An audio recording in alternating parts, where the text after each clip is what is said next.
Hi, my name is Josh Shao, and I'm a career ambassador at the Center for Career Development. And today I will be doing an alumni interview. If you could give me your name, your college major, and graduation at BU, and your current occupation. Sounds good. I'm happy to be here. So I'm Zainab Jafri. I'm a CAS alumna of 2022. I majored in math and statistics. I'm currently a second year FA or financial analyst at Citi in New York, and I'm in a 2-year rotational program. To start off, what was your most favorite experience at BU? A good question. So I think like meeting people was really great. Like tabling for clubs at Splash was always fun. You'd always bump into people that you know and like you meet new people. So I think that was really a fun experience. And honestly, a lot of the spoon events that we had in the dining hall or like collaborations where I met people and like, you communicated and worked with people like in the area too, which was really nice. So you're kind of bridging that gap between like people in Boston and like BU students. So that was really nice. What experience was most valuable to you in college, and what was your biggest takeaway? For sure. And I think it'll sound quite broad, but I think critical thinking skills and soft skills really go a long way. That's how you're presenting yourself to people, whether your boss or someone you're being interviewed by or colleagues alike. And, as a STEM major, having the BU hub requirements really did help me like acquire those. I had to take classes at the time that I didn't think would be very relevant for me, but really did help me develop soft skills and more critical thinking skills that do come in handy even in a role that could be more technical. You always have to explain your work and meet with others about it. So if you can communicate that really well, it could go a very long way. Yeah, I feel like with the hub, there's like so many like different course areas that I have to like fulfill my hub for, and sometimes it feels like a little, I guess like it doesn't feel applicable to my major, but I feel like it will help me like in the long run. For sure. Even like the language requirement too. Yeah. Um, do you think there's any like coursework that you completed at BU that's like directly applicable to your current position? And if not, like what would you recommend students to do to prepare for an entry level job in this industry?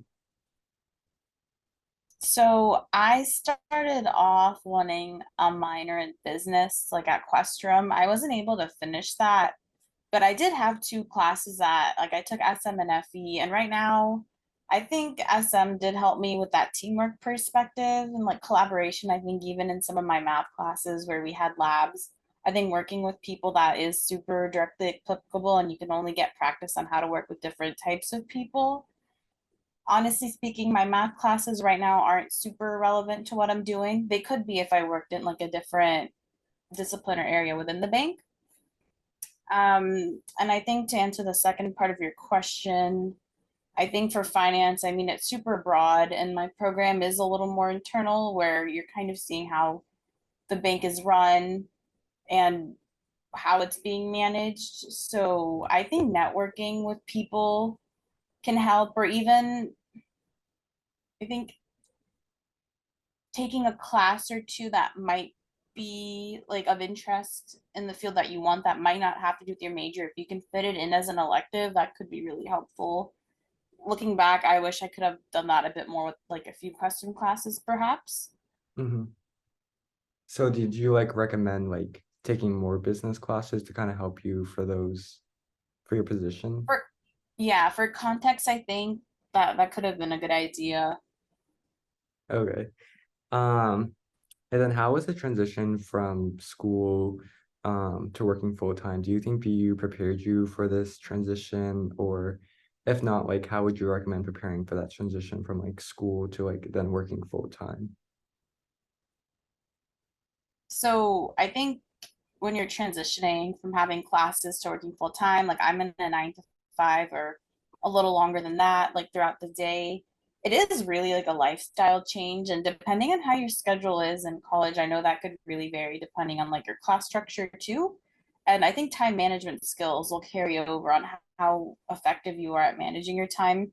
for classes and comparing that to, at work, you have deliverables. It's kind of similar on like to a certain extent, but I don't think you can really prepare yourself for the change in lifestyle where, you're not in that same social setting as much as you are like on campus. And then even like time off, that's something I really am getting used to is just not having that much time off or like vacation days.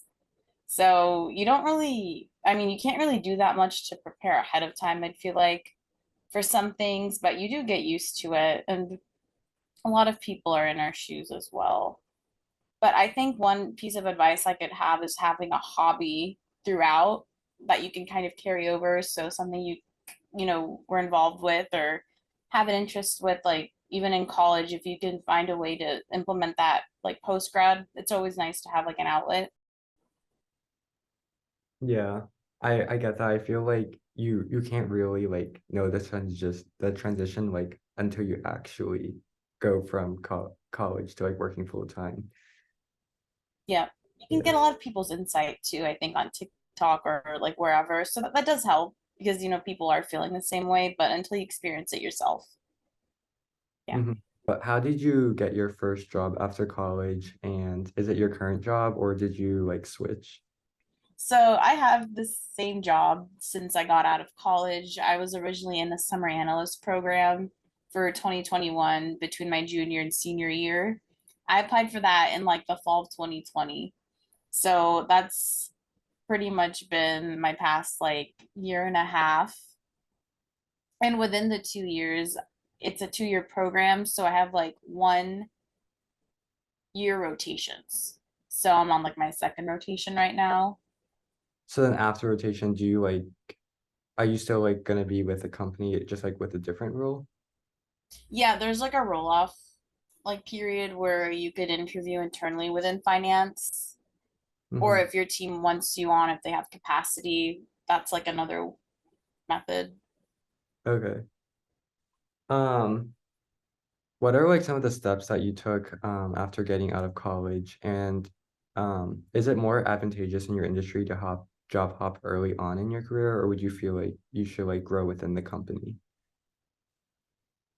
That's a good question, and a lot of people are tackling this one. I think there is a trend lately with like our generation to job hop, and that might have benefits. It really depends on like what you want from your career or even like how the economy might doing. There's a lot of different factors. Um, there are a lot of benefits to staying with one company like throughout your career at City. There's a lot of people that do that too. Like I've met people that have been there for 30 years and it's an expansive firm. So people do, transfer internally within different disciplines of the bank, which is cool to see. Um, but it really depends on what you want, and you might learn that with time. Yeah. Are there like any other pieces of advice you would like share to like graduating seniors or just like the BU student body in general? For sure. So I think when you're trying to find what you want to do in the future, you might not be like fully sure, but speaking to people, speaking to like alumni or even on LinkedIn, and just hearing people's thoughts and like their experiences is super helpful. That's something I wish I did more because I really didn't do that as much as I could have. And I was pretty much majoring outside of Equestrium, even though like I applied for a job in finance. So that was interesting for me as well. And it is a little bit of like a culture change, but I think being aware and just speaking to as many people as you can really help. And there's a lot of different resources online. People really like talking about their experiences. So if you can leverage that and learn and observe from it, it could really do you well. Yeah, like and in terms of like talking to other people, um do you have any advice for like networking and like expanding your network? It's always good, if you start off, even if you have a professor that that's in like a field relevant to what you're interested in, even asking them for an introduction to people they know. I know quite a few classroom professors, worked in the industry, so they have a lot of insight. And even like recent alumni, it's really great to reach out to them and even ask like who they've reached out to. Alumni Connect is a really great site as well where everyone's listed and view if they're like open to speaking to Mhm. alumni or like current students. So that's really helpful. Did you say like use BU Connects? Yeah, BU Connect, I think that's what it's called. I used the Career Development Center for like interview prep and VMOC. I wanted to mention that's super Mhm. helpful to get your resume, like up in shape. Your Mhm. resume is like super important and it's pretty much you and your experiences on one page. And you really want to hook whoever's reading into it and, draw like good attention to yourself. So making sure that you could do as much work on that will be super rewarding and helpful. So I used VMOC a lot and it's free for BU students. So I definitely take advantage of that. Is there anything on your resume that you feel like helps you stand out or like anything that you recommend in terms of a resume? Yep. So just to start off, I think depending on who you ask, you're always going to get really different resume advice. And Hmm. it's always good to try to Google like a standard for the industry you want to apply in. Um, I think I'd start off with that. And then on my resume, I have, a section of my interests. So like hobbies of mine, like I like to do ceramics. I have that. I love to travel. I have a few pretty much you can see them as like conversation starters at the bottom of your resume, like after your languages and skills. It's nice to have because when you're speaking to someone that's interviewing you, they're a person at the end of the day too. And it's a nice conversation starter to have. And you never know, they might have something in common with you. So I had a lot, like clubs I was in. And I think putting as much as you can on your resume that can fit into one page pretty well will be good as long as you're like to the point. um, but I definitely think having like a hobby section is great. And anything that pretty much shows you like how you're well rounded and just presenting yourself as well as possible. Yeah, I think that's like some really good advice.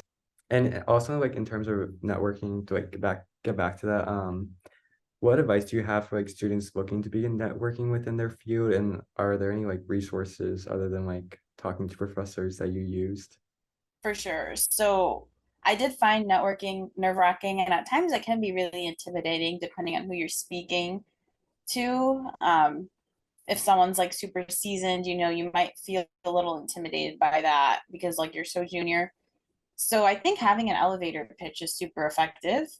And then having like a few bullet points, like kind of in your mind that you've rehearsed just to bring up when, you're kind of struggling to think of something to say as well. So having like a few things about yourself, like your interests, where you see yourself, what you've done in the past that's relevant to what job you want can be super helpful. You can also I think good strategies to have when you're networking is digging deeper into someone else's like experience or asking them what they learned from that or like what value add have they been able to provide to their team or like what's something that's extremely like high impact. I think questions where they're general enough to ask most people and they require I think more thought on that person's end. Hmm. So I think like misconceptions about their roles. I love asking. That's like one of my favorite questions to ask. What are things that, people might assume but, might not actually be true? And really hearing stories about how people got to where they are. Some people really do plan out careers and know exactly what they want to do. Other people kind of bump into things and, end up doing really well. So it's always cool to see that and what they've learned the most or any themes that have been consistent with it. And even seeing how people think is really helpful, especially when like you're young in your career, you don't have that much experience. It's really great to learn um, from others and see them as mentors in a way. And building off of that, you can meet someone once, which is really great, but keeping a relationship and maintaining it is really helpful in the long run for your career and development. And you can, really learn a lot from them and help your own career out in a way or, you know, get more direction on it. What were like some clubs or activities that you did on campus and like do you think any of those help towards like getting ready for your career or like just like your interest in general? So I was marketing director of Spoon University. So that was really great. It's like a food club where, we're looking at the local area, sharing recipes, sharing new places to eat at, having events with the dining hall, like 90s night. So that was really fun. I was marketing director for my junior and senior year. And then I was on like the marketing team for my freshman and sophomore year. So that was really nice to have that for my first 4 years.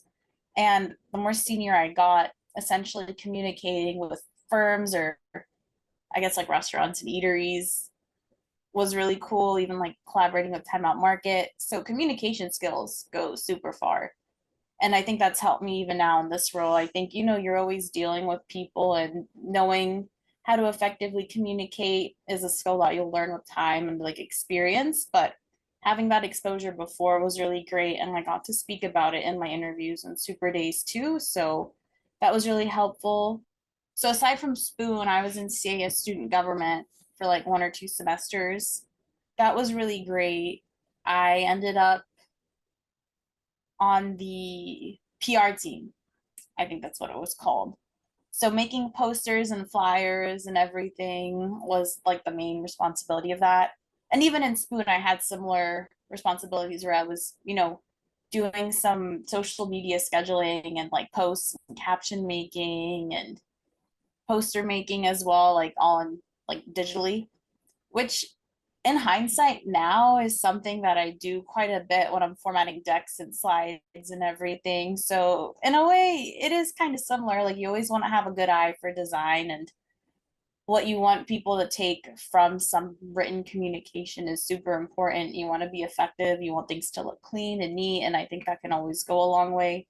So I feel like that was super transferable and I got a lot of practice, which was great. Mm. Well, I feel like that's pretty interesting because like this is I feel like a lot of marketing stuff, but then you're like a math and stats major. Yeah, and honestly, adding to that, even in my stats classes, like for labs, when we were doing lab write-ups, again, like you're quantifying numbers and trying to tell a story, and that's kind of what we're doing in finance as well. Obviously, like the metrics are different and they might not be as like intense as they are in statistics, or like you're coming about them in like a different way, but you're still communicating numbers and a story. So if you're able to communicate that and write well, I think that can really go a long way. And it's interesting because you see a lot of people that are really good at like the technical work or the coding, and some people that might not be as advanced in their coding like myself. But if you're able to explain results well too, it's really great when you're collaborating with people because everyone has a different strength, but you can come together to make like a really good deliverable. And I feel like it's still really similar in what I've been doing, like throughout my 2 rotations too. What was your most memorable experience at BU or like your favorite like activities that you did? Is there any like last pieces of advice or anything that you just want to say? For sure. So just be positive about stuff. If it's not an immediate win, it's always a lesson. And we're constantly learning, especially when we're young, but even like throughout your career, you're always going to learn. And there's always going to be things like you don't know. So as long as you're just putting your best foot forward and like really having or taking initiative to learn from people around you, it's super helpful. And even when you're getting trained, a document might not have everything you need, but hearing people's insight is super valuable and helpful. And you can make connections that way too. So when you're curious, I think you open yourself up to a lot of opportunities that can help you in the long run. And then Okay. communication, as long as you can, like any experience, I think dealing with people anywhere can really help you and just further season you into when you're dealing with people at work and anywhere really. So communication skills are super helpful. And even like reading, I think everything can help you out in one way or another. You never know when like a piece of information can help someone else out or something you've heard or learned randomly. So that's usually what I do. I mean, I have this like vocabulary app, which is fun. I just downloaded that. I like to read and like a fun fact app. I like trivia. So anything like that